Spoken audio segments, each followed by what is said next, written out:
il y a des cultures qui interdisent la consommation d'alcool. Et à l'intérieur de notre cerveau, vous le savez, nous avons des milliards, des dizaines de milliards de neurones. Ces neurones communiquent entre eux. Et c'est ça qui nous permet de réfléchir, bien sûr, mais aussi tout simplement de voir, d'entendre, de ressentir. Et donc, ce sont en fait toute une série d'informations, de communication qui passent entre les neurones. Il faut imaginer, et elle est là la métaphore, faut imaginer une ville absolument gigantesque, une mégalopole avec énormément de routes, de rues, de boulevards, d'avenues et tout ce que vous voulez. Et donc, il faut éviter qu'il y ait l'anarchie. Pour éviter qu'il y ait l'anarchie et que ça parte dans tous les sens et que les neurones partent tout le temps dans tous les sens, il faut bien quelque chose qui puisse les calmer un petit peu. Eh bien, ce quelque chose, c'est un neurotransmetteur particulier, une famille de neurotransmetteurs qu'on appelle les neurotransmetteurs GABA, G-A-B-A, peu importe leur nom, mais ces neurotransmetteurs, qu'est-ce qu'est leur rôle? C'est un rôle de feu de signalisation.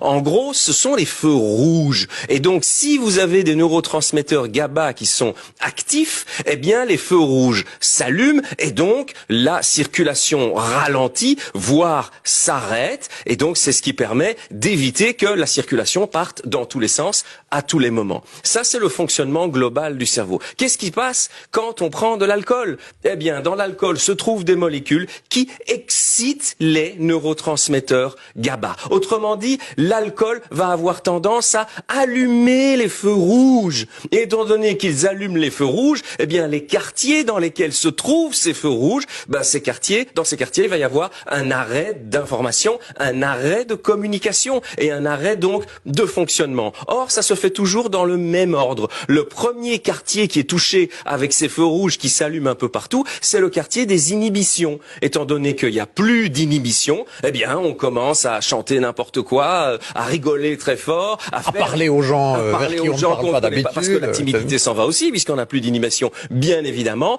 Et donc, ce qu'on va faire, c'est qu'on va faire éventuellement des bêtises. Le deuxième quartier qui se met en arrêt, on va dire, c'est le quartier des émotions, qui est lié à l'inhibition. Donc, pour les mêmes raisons, on va accentuer les bêtises. Le troisième quartier, c'est le quartier de la motricité. Voilà pourquoi on va avoir du mal à marcher droit. Et puis, le quatrième quartier, ça, c'est le quartier de la mémoire. Et voilà pourquoi les gens qui sont sous vont avoir du mal à se souvenir le lendemain de ce qui s'est passé, eh bien, exactement par rapport aux bêtises qu'ils ont commises la veille. Et voilà pourquoi, dans le fonctionnement de notre cerveau, on va dire avec tous ces neurones, ça fonctionne un peu comme une ville. Eh ben, il y a trop maintenant de feux rouges qui sont allumés, ces fameux neurotransmetteurs GABA, et c'est cela qui explique évidemment pourquoi, eh bien, on va avoir du mal à garder notre cerveau bien en éveil quand on est sous l'alcool. Peut-être si j'ai encore une petite minute, oui, je peux expliquer ce qui se passe chez les gens qui vont avoir la gueule de bois. La gueule de bois, c'est quoi? C'est quand on a mal à la tête. Pourquoi on a mal à la tête? En fait, c'est extrêmement simple. C'est que un des effets de l'alcool, c'est de provoquer l'envie d'uriner. Vu qu'on va beaucoup uriner et que nous sommes fabriqués d'eau en grande partie, qu'est-ce qui se passe? Eh bien, le cerveau est déshydraté. Le cerveau est déshydraté. Donc, il souffre, donc il envoie des signaux de douleur. On a donc la gueule de bois. Donc, qu'est-ce qu'il faut faire quand on a la gueule de bois? Eh bien, il faut boire, mais pas boire de l'alcool. Il faut boire de l'eau.